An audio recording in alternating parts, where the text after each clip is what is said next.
Salam alaikum, Azulfillaoun, bonjour. De 1962 jusqu'aux événements d'octobre 88, le régime avait organisé le contrôle des médias dans une dynamique assez sommaire en fait, toute simple ou nette, qui a pour nom censure. Il n'y avait pas de médias privés, les journaux, la radio et la télévision étaient exclusivement publics. Leur seul rôle procédait d'une propagande primaire et le meilleur talent qui pouvait s'y distinguer était celui du journaliste laudateur. C'était à qui savait mieux manier la brosse à reluire, à qui savait faire passer des vessies pour des lanternes, à qui savait faire passer les despotes qui avaient volé les fruits de la victoire pour des révolutionnaires impeccables, des progressistes lumineux.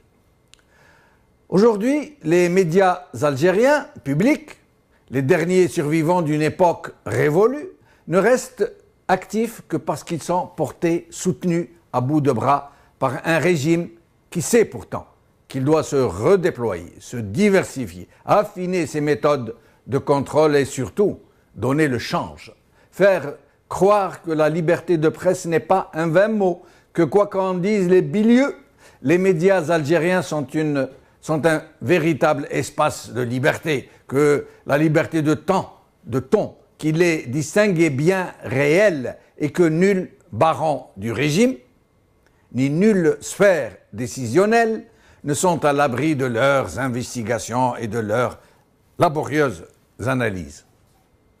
Et c'est là où se situe le nœud gordien de tout le dispositif. C'est là où nous pouvons prendre toute la mesure des vraies capacités du régime à faire passer justement des vessies pour des lanternes.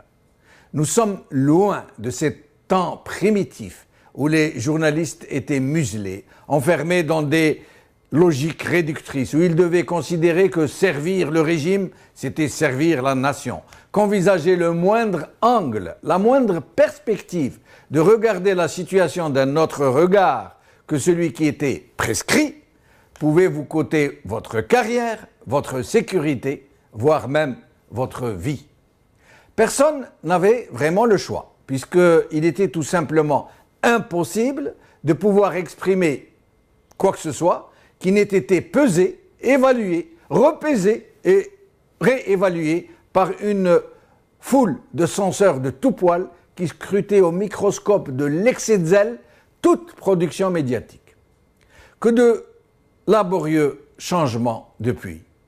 Depuis les événements d'octobre, quand le régime avait compris qu'il était préférable pour lui que ce soit lui qui apporte des changements plutôt que de les subir. C'est ce qu'il fit avec brio. Il fit du neuf avec de l'ancien. Il contrôla de bout en bout l'avènement d'une nouvelle presse faite d'anciens journalistes du secteur public. Et ainsi, en un temps record, une foultitude de journaux fut créée, avec une facilité déconcertante pour un pays dont l'administration est parmi les plus tracassières du monde. La presse indépendante était née de la même manière et avec les mêmes facilités que l'opposition partisane qui pullulait. Les maîtres du pays avaient néanmoins mis une limite infranchissable à la fringale de libéralisation. La télévision et la radio restaient le monopole de l'État. Parce qu'ils savaient, ceux qui contrôlent cette situation, que c'était là leur vrai talon d'Achille. En Algérie, le taux particulièrement élevé de l'analphabétisme, celui très important des femmes au foyer, le faible niveau scolaire d'une grande partie de la population et la propension des Algériens à privilégier la télévision et la radio pour aller y trouver l'information, sont autant de facteurs qui ont pesé sur les stratégies des décideurs. En libéralisant la presse écrite, ils savaient qu'ils faisaient en fait une bien maigre concession. Malgré cela, et malgré le fait que la presse écrite n'est lue que par une partie infime de la population, moins de 5% environ, un dispositif très efficace a été mis en œuvre. Les journaux ne pouvaient recourir qu'au service exclusif des imprimeries de la société de diffusion de l'État. Pris dans le piège d'une comptabilité approximative et délibérément faussée, les journaux se retrouvent tous pris dans un lourd endettement. Convaincus qu'ils se servaient, à l'instar des classes dirigeantes, au râtelier de la rente généralisée, les patrons de presse mangent leur blé en herbe. Ils accèdent au statut de nouveaux riches, mais ils se rendent vite compte qu'à la moindre velléité d'indépendance, leurs dettes leur sont brutalement rappelées, alors que leurs avoirs dans la société de distribution ne peuvent leur être réglés du fait d'un contentieux inextricable. Et c'est ainsi que, selon qu'ils soient plus ou moins dociles, les journaux peuvent être absous ou contraints de mettre la clé sous le paillasson. Au nom de prétendues règles commerciales, aucun journal, du plus petit au plus grand, n'a pu se libérer d'un tel carcan. Même lorsque deux journaux privés ont réussi à se doter de leur propre rotative, ils ont dû faire face à d'autres contraintes comme le monopole de l'État sur le papier ou une foultitude d'autres tracasseries toutes plus insurmontables les unes que les autres. Les ressources, par ailleurs, les ressources du dispositif de régulation, si on peut dire, sont inépuisables. La manne publicitaire, dont 80% est du monopole du régime, dans une logique imparable de carottes et de bâtons, elle est distribuée, cette publicité, comme un satisfecit aux journaux les plus méritants. L'autre tournant dans le contrôle des médias a consisté dans l'ouverture du paysage audiovisuel algérien ces derniers temps à des chaînes de télévision privées. Et de la même manière que le régime avait compris après octobre 88 qu'il était vital pour lui qu'il dirige cette dynamique du multipartisme et de la presse privée plutôt que de les subir, il avait évalué à leur juste importance les aspirations de la société à plus de liberté audiovisuelle, particulièrement après les effets induits par le formidable travail de la chaîne qataria Al Jazeera lors de la couverture des printemps arabes. Le régime a donc mis en place un dispositif pour agréer des bureaux de nouvelles chaînes privées de télévision. Une parade avait été trouvée pour leur permettre d'activer malgré le vide juridique, être de statut étranger. Il va sans dire que tout le monde ne fut pas accueilli avec les mêmes facilités.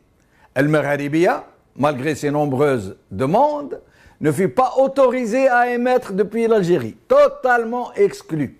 Pourquoi ? Parce qu'elle ne rentrait pas dans le cadre. Et quel est ce cadre ? C'est justement ce nœud gordien de tout le dispositif et des méthodes très subtiles de contrôle qui ne résident pourtant que dans une attitude tout aussi sommaire que celle imposée à la presse écrite et qui s'appelle l'autocensure. Et c'est cela, vraisemblablement, c'est ce consensus non dit qui a été transgressé, après avoir été accepté par tous les acteurs. Personne ne disait aux chaînes de télévision ce qu'elles pouvaient dire ou non, c'était à elles d'inscrire leur démarche dans des angles soigneusement cadrés, suffisamment intelligents pour faire croire à une vraie liberté d'expression, des programmes où il était loisible de critiquer les barons les plus puissants du régime, mais sans les mettre néanmoins dans des postures périlleuses, sans traiter de leur véritable turpitude, sans dévoiler leur véritable nature, ni celle de leur connivence avec des donneurs d'ordre étrangers. Ce sont ces lignes rouges qui ont été vraisemblablement franchies par des chaînes de télévision dont la popularité grandissante est en passe de tuer la télévision publique. Le problème est que ces chaînes sont entrées dans une sorte de cercle vicieux vertueux. Pour devenir populaires, elles ont dû pousser leur programme jusqu'à la limite des lignes rouges, sans les outrepasser néanmoins. Mais comme dans toute surenchère, plus elles se libéraient des entraves non dites, et plus leurs téléspectateurs en demandaient. L'appétit vient en mangeant. À plus forte raison que les acteurs médiatiques ne se trouvent pas qu'en Algérie. Sauf que le régime voit midi à sa porte et constate surtout que tous ces déballages vont finir par réveiller tout le monde, surtout en perspective de la disette consumériste qui s'annonce. Le régime, qui avait entre-temps fait adopter une loi sur l'audiovisuel en mars 2014, a donc fait appel à son ministre de la Communication et de l'autorité de régulation de l'audiovisuel, une sorte de CSA créée pour les besoins de la cause. Des sommations très fermes qui menacent les chaînes récalcitrantes de fermeture pure et simple, ont donc été notifiés par ces deux partis, au prétexte de faire interdire des émissions violentes. Ces partis, le ministre et la commission de régulation, somment les directeurs des chaînes privées de prendre, je cite, de prendre sans délai des dispositions rigoureuses pour expurger les grilles de programmes et des expressions de violence et autres scènes contraires aux traditions et valeurs de la société, sous peine de retrait de l'autorisation. Fin de citation. En fait, ce qui dérange vraiment, c'est plutôt le traitement et les angles d'attaque de certains dossiers, particulièrement brûlants, sur les pratiques du régime, sur la vraie nature des vrais décideurs, sur la gabegie systémique d'un pouvoir suicidaire. C'est cela, en vérité, qui a fait sortir le loup du bois. Et si le régime donne de tels signes de panique, c'est qu'il y a vraiment péril en la demeure. Aujourd'hui. Algérie Presse Service. Audiovisuel. Avertissement verbal au directeur de la chaîne KBC. TSA.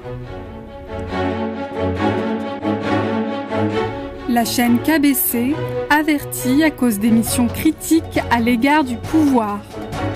Les deux poids deux mesures de l'autorité de régulation. Par Hajer Genanfa. TSA de nouveau. Miloud Chorfi, un salaire exorbitant, des décisions contestables. Par Riyad Hamadi. Avec nous, par ordre alphabétique, Yahya Bonouar, journaliste Paris, Karim Kabir, journaliste Alger, Faisal Mattawi, journaliste Alger, Hassan Wali, journaliste Alger, Zoher Ruiz, secrétaire national de Gilles Jadid à Paris, Abdou Sammar,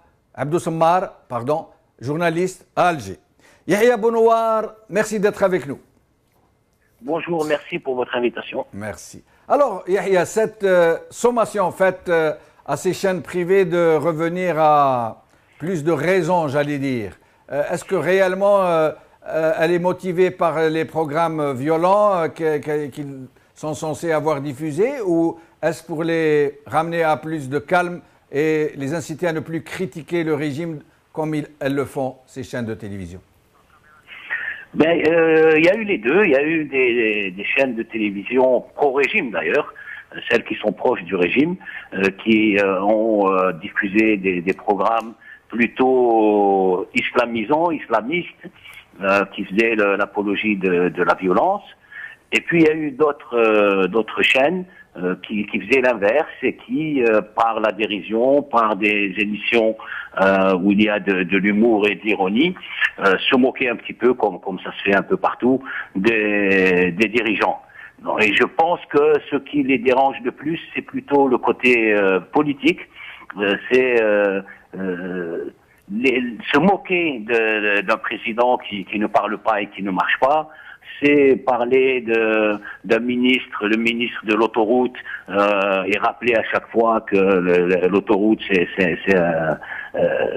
tout le monde sait ce qui s'est passé. C'est se moquer d'autres personnalités comme le Premier ministre qui est un clown. On va pas y revenir. Donc c'est plutôt ces émissions où on se moque de ces symboles de l'État, comme ils les appellent, qui les dérangent. Les émissions islamisantes, je pense qu'elles ne les dérangent pas, elles ne les ont jamais dérangées. Des gens qui appellent à la violence et qui demandent une ambassade de Daesh en Algérie, il est toujours en liberté, tranquillement, alors que si l'un de vos invités avait dit 1/10 de ce que dit cette personne, il serait déjà en prison dans l'heure qui suit.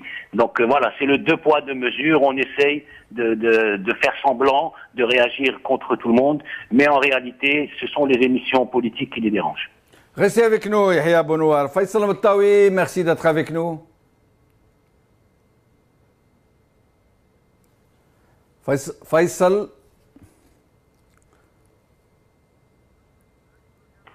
Faisal Mattawi. Bonsoir Jamal. Bonsoir Faisal, merci d'être avec nous. Merci à vous. Faisal, Yahya Bounoir pense que ces sommations ont été motivées par ces deux raisons. Certains programmes qui sont un tant soit peu violents, comme certaines caméras invisibles, etc. Et aussi ces attaques, cet humour en quelque sorte, qui met en scène des personnalités politiques qui les moquent un peu. Est-ce qu'ils ont peur que les tabous tombent, que les symboles s'effondrent? Non, moi je ne crois pas, sincèrement, parce que les chaînes privées algériennes n'ont pas vraiment fait bouger les lignes, contrairement à ce que l'on pense. Beaucoup de débats sérieux, beaucoup de débats intéressants liés pas forcément à la politique, à l'économie, aux questions de grands dossiers de corruption, etc. ne sont pas abordés ou sont abordés d'une manière tout à fait sommaire. Et certaines chaînes privées, il faut le dire, ressemblent à l'ENTV, c'est des petites sœurs de l'ENTV. Donc je ne crois pas que ces chaînes sont aussi dérangeantes que ça. Il y a dans la mise en garde du ministère de la Communication, mise en garde par rapport à la violence, et il est vrai qu'il faut dire que certains programmes vus depuis le début du Ramadan, ça nous rappelle les prises d'otages de Daesh, ça nous rappelle des agressions, ça nous rappelle des choses. Est-ce que c'est ça la télévision? Le problème, pourquoi on est arrivé à ce stade? Parce qu'il n'y a pas, ces chaînes privées ne sont pas encore considérées comme des chaînes algériennes. La loi sur l'audiovisuel est restée muette puisque les textes d'application n'ont pas été encore mis en vigueur pour permettre de voir plus clair. Il n'y a toujours pas un cahier de charge sur le travail de la télévision. L'autorité de régulation qui est dirigée par Mohamed Chorfi est une autorité qui est paralysée partiellement parce qu'il n'y a pas toujours la composante telle que prévue par la loi. Donc il y a beaucoup de failles qui font qu'aujourd'hui, ces chaînes de télévision sont vulnérables. Et en même temps, ces responsables de ces chaînes de télévision n'ont pas fait grand-chose pour faire avancer les choses. Ils ont accepté la situation telle qu'elle, c'est-à-dire des chaînes de télévision offshore qui diffusent à partir de l'étranger, mais qui acceptent un peu de composer, parce que souvent ils ont reçu des mises en garde qui n'ont pas été rendues publiques, pour ne pas faire passer ceci, pour ne pas diffuser cela, pour enlever ce sujet, mais ils ont accepté. Personne n'a dénoncé, et maintenant ils sont en train de récolter la tempête. Faisal Mattawi, comment pourrait-on qualifier le paysage audiovisuel algérien globalement? Est-ce que de plus en plus de téléspectateurs vont vers ces chaînes privées au détriment de la chaîne publique qui a occupé l'espace depuis l'indépendance du pays jusqu'à ces derniers temps? Est-ce que nous pouvons dire qu'il y a comme un certain professionnalisme, que les chaînes sont se valent à peu près sur le plan des prestations, de la qualité du travail? Vous savez, c'est malheureusement une mauvaise évolution. Nous aurions aimé que l'ouverture se fasse d'une manière réelle, selon les normes professionnelles, ce qui est appliqué mondialement. Chez nous, non. On a commencé par laisser faire, parce qu'on est dans une situation de laisser faire. Vous savez qu'officiellement, ils sont 5 chaînes qui sont reconnus en Algérie. Attention, c'est pas des chaînes, mais c'est des bureaux accrédités à Alger. Oui. Les autres chaînes, ils sont une trentaine, ils n'ont aucune existence légale. C'est-à-dire, c'est une situation qui n'existe dans aucun pays au monde. Vous avez une chaîne qui n'est pas du tout reconnue légalement et qui diffuse ce qu'elle veut. Et donc, on est dans une situation d'anarchie. Malheureusement, c'est fait exprès. Je pense que c'est fait exprès. On n'a pas voulu une ouverture de l'audiovisuel réel, une libération des ondes réelles. Par exemple, il est toujours interdit d'avoir des radios en Algérie, alors qu'il n'y a aucune raison pour ne pas les avoir puisque la loi l'autorise, et en même temps on laisse ces chaînes avec une épée de Damoclès. C'est pour ça que le ministère de la Communication, que l'autorité de régulation se permettent de verbaliser, de mettre en garde à tout moment, parce que ces chaînes n'ont aucun moyen de défense. C'est des chaînes qui existent dans le ciel, mais qui réellement sur le terrain n'existent pas. Et c'est pour ça que ces chaînes, l'étendue de leur liberté de traitement des sujets est très très limitée. Mais malheureusement, je le répète, les personnels, les professionnels et certains manques de professionnalisme pour certaines chaînes n'ont pas combattu sur le terrain pour que leur situation s'améliore. Cela dure depuis 2 ans et j'ai visiblement beaucoup de monde qui profite de cette situation. Restez avec nous, Faisal Mattawi. J'accueille à présent Zoher Ruiz, un politique, secrétaire national de Jil Jadid à Paris. Merci d'être avec nous.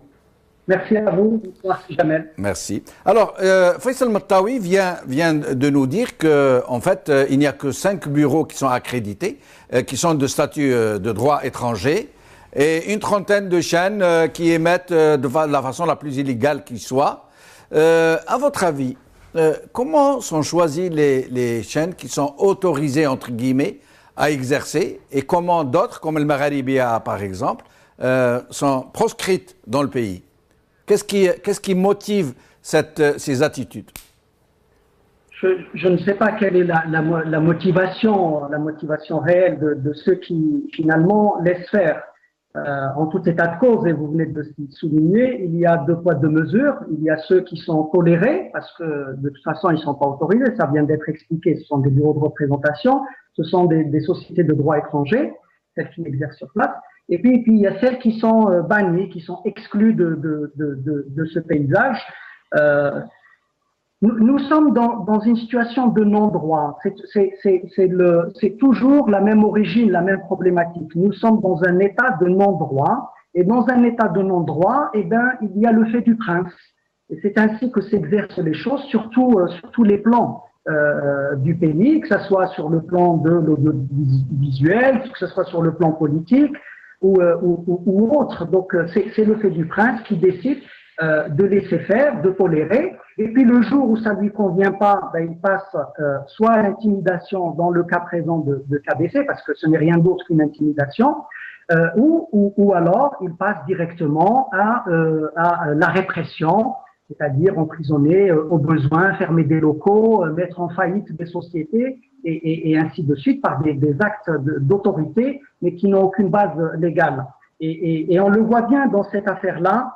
Vous avez quelque chose de complètement hallucinant. Vous avez une autorité qui n'a aucune autorité légale, hein, qui n'a aucune existence juridique, qui vient... Elle est prévue par cette fameuse loi sur l'audiovisuel qui a été prise en mars 2014. Il n'y a rien de publié, il n'y a pas de décret d'application, il n'y a rien de publié, donc elle n'existe pas de fait encore. Et vous avez... Par ailleurs, dans l'autre sens, vous avez des institutions légales qui existent mais qui ne pratiquent rien, qui sont inexistantes, qui n'ont aucune action. Je pense à l'APN, je pense à la présidence de la République. Donc voilà, et puis sans revenir sur la personnalité de ce président de cette autorité, Milo Tchorfé, qui tout le monde connaît, hein, par ailleurs, même s'ils sont défend aujourd'hui, un militant politique d'un parti qui soutient le pouvoir, c'est-à-dire le RND. Voilà, c'est ça la situation. Sinon, Zoher Rouès, à votre avis, est-ce que cette levée des boucliers, cette sommation qui a été faite à ces chaînes de télévision de revoir leur programme sous peine d'être fermées, est-ce qu'elle est motivée seulement par ce besoin de faire disparaître ces émissions, ces programmes violents, ou est-ce autre chose? Est-ce que ces chaînes auraient transgressé les lignes rouges qu'elles avaient acceptées en fin de compte? Bon, je ne sais pas si elles ont accepté des lignes rouges. Il peut y avoir une troisième option, c'est que nous sommes peut-être aussi à la veille de modifications qui peuvent être plus ou moins importantes, avec de nouveau des solutions d'imposition d'une option ou d'une autre, et que ces chaînes-là vont manifestement peut-être déranger les dessins prévus. Il peut y avoir aussi cette option-là. Donc je ne sais pas qu'est-ce qui motive les lignes rouges, comme c'est des choses qui sont décidées d'autorité. Personne ne sait où se situe la ligne rouge finalement. Hein. Elle est décidée par eux, pour eux-mêmes, de toute façon. Donc aujourd'hui, ils peuvent accepter que des personnalités peuvent être attaquées parce qu'elles ne sont plus en odeur de sainteté. Prenez par exemple le ministre du Commerce. Et puis le lendemain, refuser qu'il puisse y avoir une attaque sur un autre ministre. Si vous prenez celui de président de Tiège, par exemple, il pourrait décider que celui-là est inattaquable. Donc les lignes rouges, elles sont mouvantes, elles sont j'allais dire discrétionnaires, elles sont à leur discrétion. Voilà, il peut y avoir plusieurs options. Les deux que vous avez citées, la troisième que j'ai indiquée, on ne sait pas très bien ce qui motive. Ce qui est clair, c'est que un régime de non-droit autoritaire n'accepte pas la critique. Voilà, ça c'est une chose. Il n'accepte pas la critique sur un canal de haute portée comme celui de l'audiovisuel, parce que il a un impact, et il a probablement aussi y a probablement une réception parmi la population sur quelques chaînes qui ont désormais droit de cité ou on va dire pignon sur rue, et que à ce moment-là, cela vient perturber les dessins, cela vient bousculer le régime, ça le met dans ses retranchements. Et voilà, c'est ça, tout régime autoritaire, hein, que ce soit en Algérie ou ailleurs, un moment ou un autre, bloque ce type d'initiative de libre expression. Restez avec nous, Zoher Rouis. Abdou Semmar, merci d'être avec nous. Merci, merci pour cette invitation. Vous avez vous-même été victime, vous et vos amis, sur cette fameuse émission qui avait été supprimée, pour dire les choses comme elles sont, avant que le régime ne montre sa véritable panique au sujet de tels programmes. Quel est votre sentiment sur ces sommations qui viennent d'être lancées à ces chaînes de télévision? Mon sentiment n'a pas changé, Jamal. Moi, écoutez, c'est-à-dire, il faut pas noyer le débat dans des spéculations philosophiques. Le régime algérien ne supporte pas deux choses. Il y a deux lignes rouges qui sont claires, définies. Moi, avant de commencer notre émission, on nous l'a dit. Je suis parti dans notre télévision pour essayer de proposer des concepts. On me dit toujours les mêmes deux lignes rouges. Les deux lignes rouges, c'est la santé de Bouteflika, l'armée mais quand on dit santé Bouteflika et l'armée, on vous dit son entourage proche. Ça veut dire quoi? Ça veut dire qu'aujourd'hui, le régime algérien veut contrôler absolument l'image. Il ne veut pas qu'à travers l'image qui touche la maximum des Algériens. Je vous rappelle que dans chaque foyer algérien, il y a une télévision, alors que le taux de pénétration d'Internet est entre même pas 25%. Il y a les journaux, tous les Algériens ne lisent pas des journaux, mais tous les Algériens ont une télé. Tous les Algériens regardent la télévision. Ce que crée le régime algérien, c'est une diffusion, une large diffusion des idées contestataires et des informations qui peuvent scandaleuses, qui peuvent les mettre en péril le fonctionnement de ce régime ou les équilibres de force des différentes clans qui le composent. Donc la réalité, elle est là. Moi, j'ai un site internet. Tout ce que je dénonçais dans mon émission à la télévision, ou tout ce que je rapportais dans mon émission à la télévision, je l'écrivais sur mon site internet. J'ai jamais eu un problème à cause d'Algérie Focus, on n'a jamais été victime du moins directement. Les autorités algériennes n'ont jamais émis quelque chose de direct contre nous, contre notre site internet. Mais l'image, le contrôle de l'image, c'est une obsession pour le régime algérien parce qu'il sait que c'est toute la masse qui regarde la télévision. Malheureusement, internet ou un quotidien, ça reste élitiste.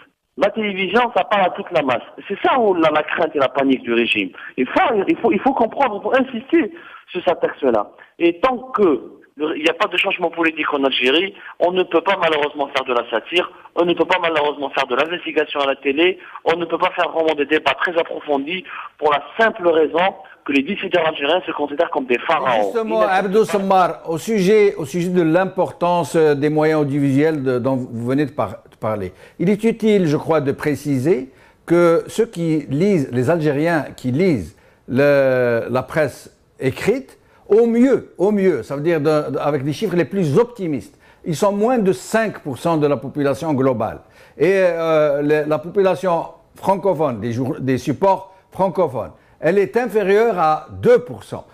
Alors que la télévision, c'est tout le monde qui la regarde, y compris les bébés, y compris tout le monde, y compris ceux qui n'ont jamais été à l'école.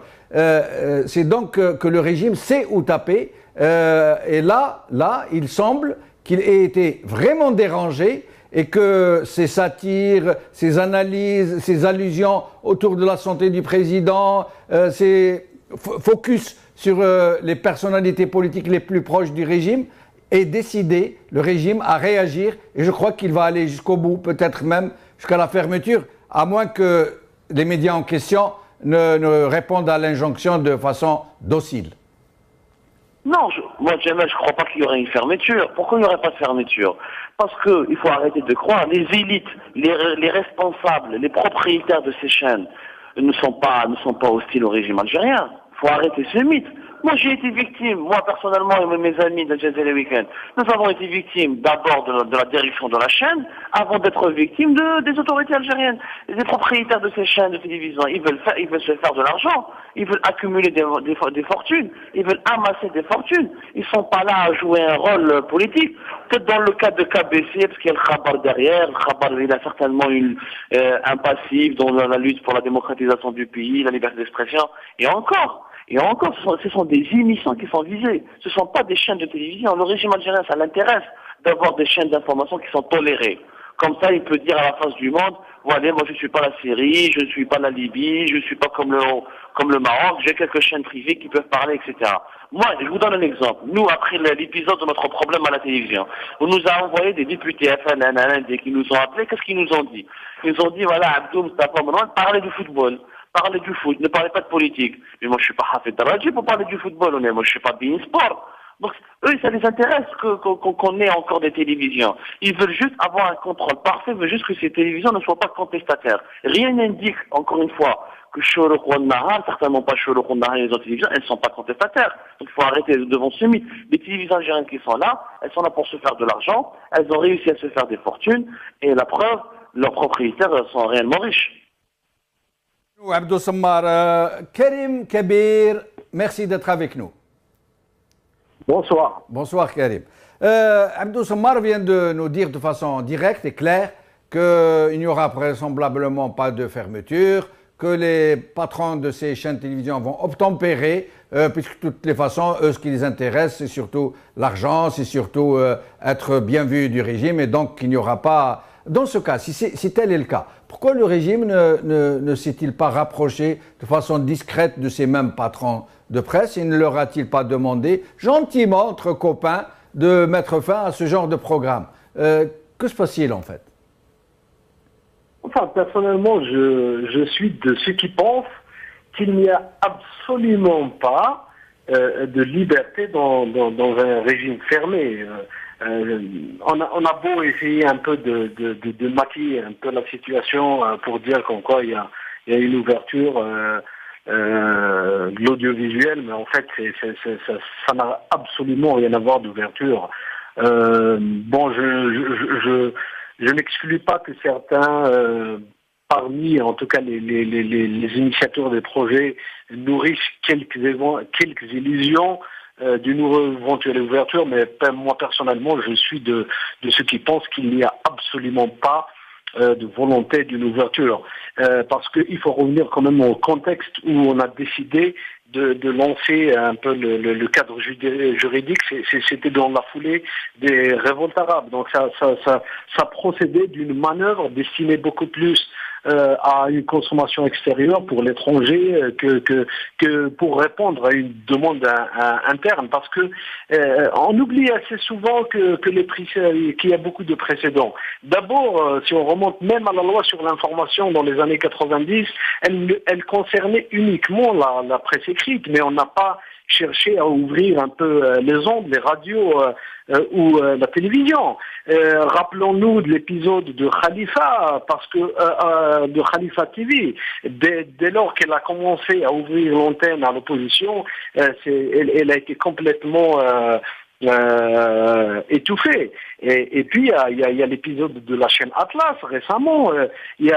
Après, quand aujourd'hui je vois qu'on s'offusque, qu'on arrête une émission ou parce que on a laissé d'autres émissions alors qu'elles parlent de violence et tout ça, mais tout simplement ça s'inscrit à mon avis dans certaines limites que le pouvoir a accordées à ces chaînes simplement. Mais le jour où il a vu qu'il y avait quelques dépassements, eh ben il les a rappelés à l'ordre simplement.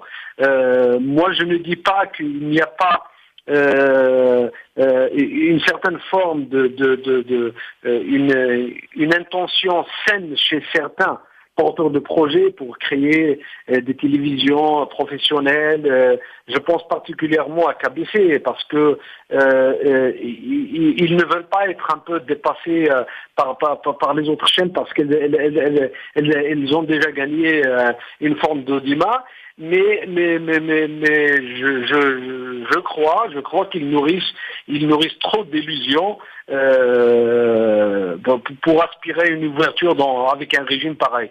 C'est un régime qui a montré tous les signes qu'il refuse le changement, qu'il n'a pas l'intention de changer et qu'il n'y aura absolument pas d'ouverture. En tout cas, c'est ma conviction la plus profonde. Restez avec nous, Karim Kabir.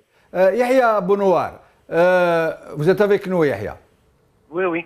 Yahya, après ce tour d'horizon, je vais laisser chaque invité s'exprimer sur ce qu'il veut, répondre à ce qu'ont dit les autres invités. Mais avant, j'aimerais avoir votre avis sur une question. Est-ce que les programmes humoristiques, satiriques, sont perçus d'une façon aussi, j'allais dire, inquiétante par le régime? Est-ce qu'ils se sentent vraiment menacés par ce genre de programme? On connaît à l'étranger, aux États-Unis, en Europe, dans les pays où l'humour l'humour à la télé a été inventé, ils ont évalué et ils savent que c'est ravageur. C'est quelquefois, ça fait plus de dégâts que des émissions sérieuses. Parce que c'est à la portée de tout le monde. On peut faire des débats avec des économistes et tout. Évidemment, c'est à la portée de quelques personnes. Mais les émissions humoristiques sont à la portée de absolument tout le monde, de la mère au foyer qui n'a pas fait d'études, à l'adolescent qui est encore au collège, au lycée, aux retraités et à tout le monde. Et ils savent ça. Évidemment, le régime sait cela. Ils n'aiment pas les émissions, bien évidemment, qui parlent de politique et d'économie et de corruption, comme le disait tout à l'heure Faisal Matawi, et qui vont au fond des choses. Mais ils aiment encore moins les émissions qui atteignent tout le monde, et notamment l'humour. Deuxièmement, les gens dans le régime algérien se prennent vraiment pour des pharaons, pour des gens. Ils pensent qu'on n'a pas le droit de les caricaturer, on n'a pas le droit de se moquer d'eux. Le Bouteflika, qui ne parle pas, pense lui qu'il est un demi-prophète, et c'est insupportable qu'on se moque de lui et qu'on le caricature. Donc il y a ces deux aspects qui font que ce genre d'émission en particulier, ils n'aiment pas qu'on parle de politique d'une manière générale, mais ce genre d'émissions en particulier, qui sont accessibles à tout le monde, les dérange plus que les autres. C'est ma conviction. Mais je partage aussi l'avis de Karim, que dans ce régime qui a montré à plusieurs reprises qu'il ne voulait pas le changement, qu'il ne voulait pas l'ouverture, ils font semblant avec des émissions qui touchent l'élite. Ça les dérange pas beaucoup, mais à partir du moment où la critique atteint le maximum de personnes, là ils mettent le holà, et contrairement à peut-être le Khabar, oui, le KBC, le KBC, elle, est vraiment menacée. Les autres télévisions vont rentrer dans le rang. On verra si KBC rentre dans le rang ou non. Mais KBC, ça reste la ligne éditoriale du journal Khabar. Et si en plus elle fait dans l'humour, l'humour ravageur, elle sera vraiment menacée. On verra ce que ça va donner. Restez avec nous, Yahya. Faisal Matawi, avant que vous ne vous exprimiez éventuellement, si vous le souhaitez, sur les interventions de nos autres invités, vous nous aviez dit tout à l'heure que la radio était le seul créneau qui n'a pas été ouvert au privé. Pourquoi, à votre avis ? Il n'y a pas d'explication. En fait, ils ont donné une explication technique, c'est-à-dire que l'Algérie, lorsqu'il fallait négocier les fréquences, parce que vous savez que les fréquences, notamment sur la bande de fréquences modulées, la FM, c'est des fréquences qu'il faut acheter. C'est des espaces qu'il faut acheter. Alors le jour où il fallait décider les achats des créneaux sur la bande FM, l'Algérie était absente. Et la Mauritanie a pris la part de l'Algérie, la Tunisie et le Maroc. Du moins, c'est l'explication donnée par le ministère de la Communication. Bien entendu qu'il fallait élargir un peu le débat, parce que actuellement, il n'y a que des radios qui diffusent sur l'internet, ce n'est pas du tout suffisant.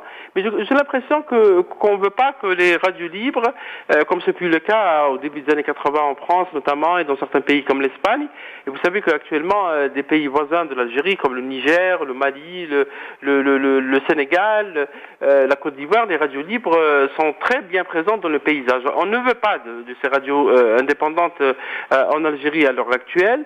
Il y a eu donc une ouverture contrôlée de l'audiovisuel parce que moi je partage pas l'avis de certains confrères. Les télévisions actuelles ne gênent pas du tout le pouvoir et il va pas les fermer. Rassurez-vous, il y aura aucune fermeture. C'est des chaînes qui sont là, c'est des émissions de religiosité tactique, c'est les djinns, c'est les charlatanismes, c'est des émissions de cuisine, etc. Je n'ai pas encore vu des émissions sérieuses qui abordent sérieusement et d'une manière franche les questions qui se posent à la société d'une manière libre et indépendante. Et donc, la mise en garde du ministère de la Communication récente, elle est liée à certains programmes, et il est vrai que ce qui inquiète les autorités, parce que moi, c'est du moins ce qui m'a été expliqué, c'est l'apologie au terrorisme. Et vous savez que sur cette ligne, l'Algérie ne sera soutenue même à l'extérieur. Vous voyez ce qui s'est passé en Égypte, ces dérives autoritaristes et dictatoriales en Égypte, ça n'a pas fait bouger le monde dit civilisé. Donc sur ce plan, ils jouent sur du velours. Maintenant, la balle est dans le camp de ces télévisions. Et dans le camp aussi de l'ensemble de la société, parce que la liberté d'expression, encore une fois, ce n'est pas l'affaire des journalistes. C'est l'affaire de l'ensemble de la société. Or, nous n'avons pas entendu un parti d'opposition soutenir les chaînes privées après la dernière avertissement de l'autorité de régulation. Personne n'a défendu ces chaînes, comme nous n'avons pas entendu personne lever la voix lorsque la chaîne Atlas TV a été fermée par les gendarmes. À l'heure actuelle, il n'y a aucune explication sur la fermeture de cette chaîne. Aucune chaîne privée ni aucun opposant n'a levé la voix pour dire pourquoi. Et donc, pour lutter pour la liberté d'expression, il faudrait aussi un travail de fond en comble avec l'ensemble de la société pour pouvoir avancer et pour pouvoir aller au-delà. Mais là, il faut qu'il y ait, comme et je partage l'avis de Karim, il faut qu'il y ait un climat démocratique, il faut qu'il y ait un parlement qui fonctionne, une justice qui soit réellement indépendante, qu'il y ait un gouvernement qui est comptable devant le parlement, et donc il faut un environnement pour que les chaînes privées puissent avancer. Sans ça, on va rester en l'état, c'est-à-dire avec des chaînes qui sont mises sous contrôle, et à chaque fois qu'ils dépassent d'un centimètre un certain périmètre, ils sont rappelés à l'autre. L'humour diffusé par les chaînes privées, à part une ou deux émissions, c'est un humour qui est parfois hors norme, qui ne va pas faire bouger quoi que ce soit. Mais à part l'émission de journal Le Gosto qui est diffusée par KBC, qui est prise en charge par des professionnels du théâtre, notamment notre ami Abdelkader Jeriou et Riyad Rejdel. Pour les autres, ça ne fait pas bouger. Et je partage également l'avis d'Abdou Sammar. Il y a une ligne rouge actuellement en Algérie. Elle est principale, il me semble, c'est de ne pas évoquer la santé du président Bouteflika. Très bien, merci Faisal Moutaoui, restez avec nous.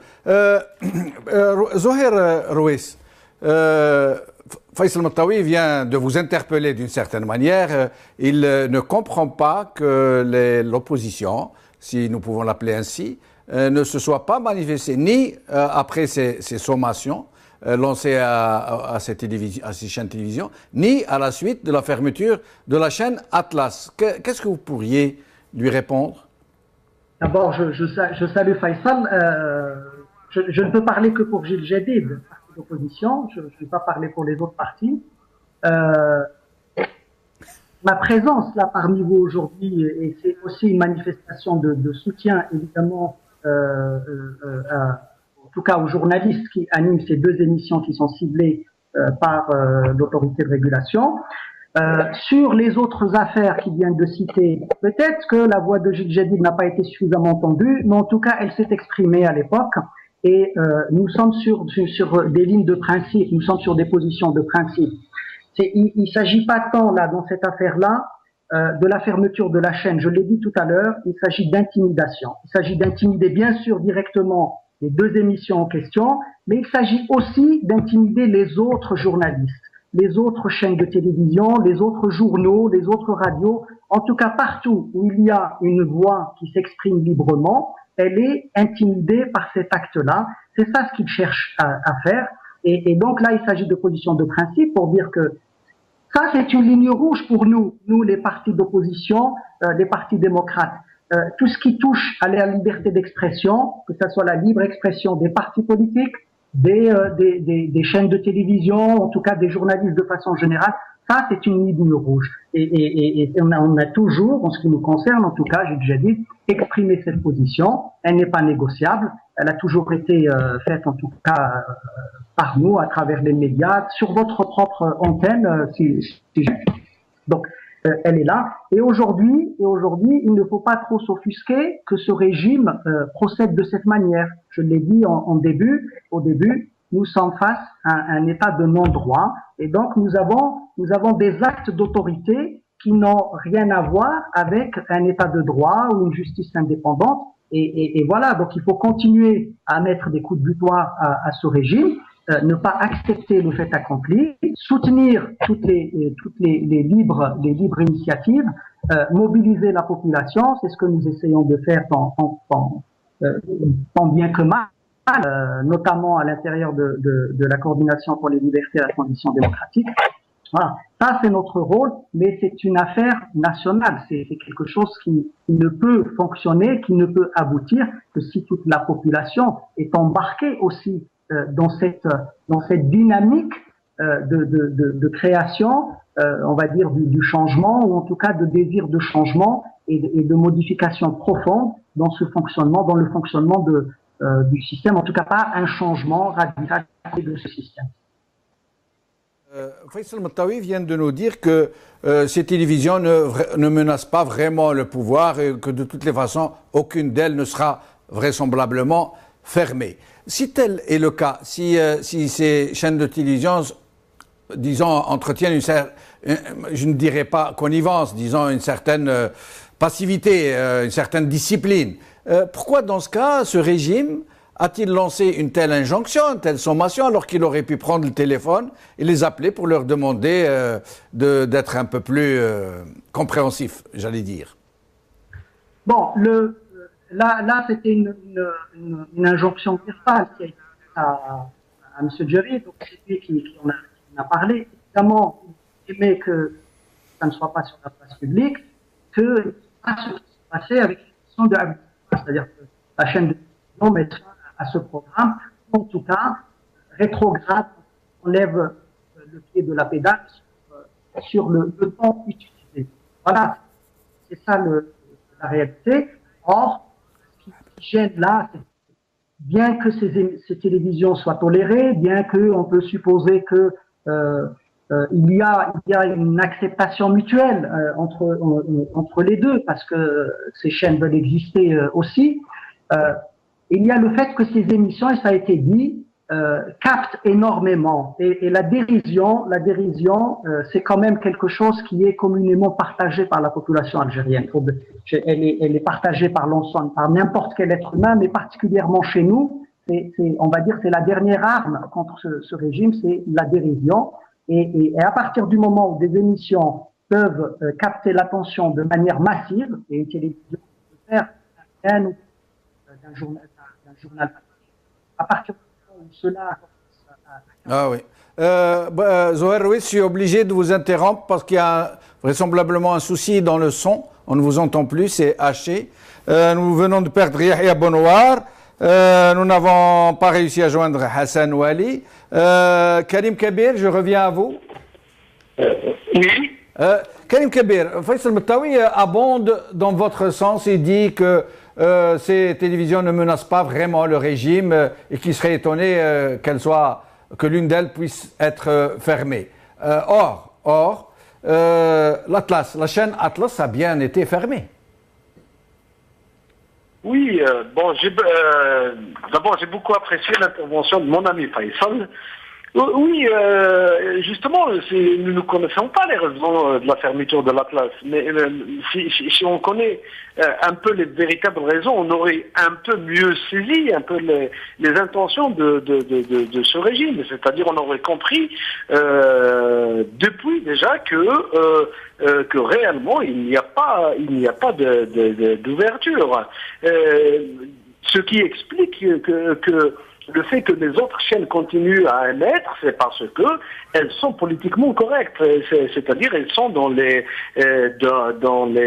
limites, en tout cas elles évoluent dans les limites fixées par le pouvoir, que ce soit c'est des limites verbales, écrites ou tacites ou qu'on appelle ça comme on veut, mais en tout cas il y a des patrons d'abord de ces chaînes qui sont qui sont dans le jeu, c'est-à-dire ils ont compris un peu comment ils doivent fonctionner, donc ils répondent un peu au désir à la feuille de route, si vous voulez, du pouvoir. Mais j'ai dit tout à l'heure que je ne doute pas qu'il y ait des intentions sincères de la part de certains porteurs de projets. Je pense particulièrement justement à KBC, parce qu'on a vu en tout cas la version papier où les journalistes quand même montrent un certain professionnalisme et une forme d'opposition. Ils essaient un peu de Merci Karim Kabir, je suis obligé de vous interrompre, il ne nous reste plus de temps. Nous allons prendre notre dernier invité que nous venons de retrouver, Abdou Sammar, que nous allons laisser conclure sur ce sujet. Abdou Sammar, je vous en prie.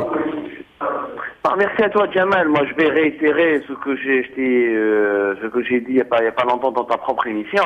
Aujourd'hui, la question contre la liberté d'expression, que ce soit dans les supports de télévision, ou sur Internet ou sur les journaux, exige pour sa défense une véritable union des journalistes algériens.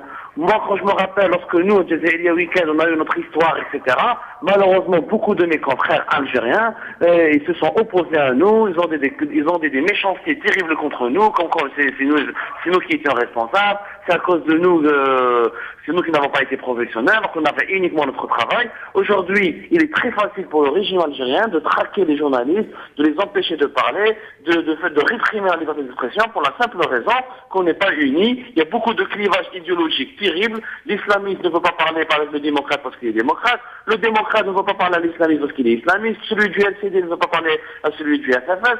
Moi, je dis une chose. Tant que les journalistes algériens ne mettent pas de côté leur division idéologique, partisane, et leur clivage personnel, et leurs questions de jalousie, etc., Chofi ou Hamidine continueront longtemps à nous réprimer, ils continueront longtemps à nous rappeler à l'ordre, et l'avenir du journalisme est vraiment, vraiment très inquiétant pour moi dans ce pays. Merci, Abdou Sammar. Cette émission est donc terminée. Merci de l'avoir suivi. صحفتكم قوى الخير بسلامة.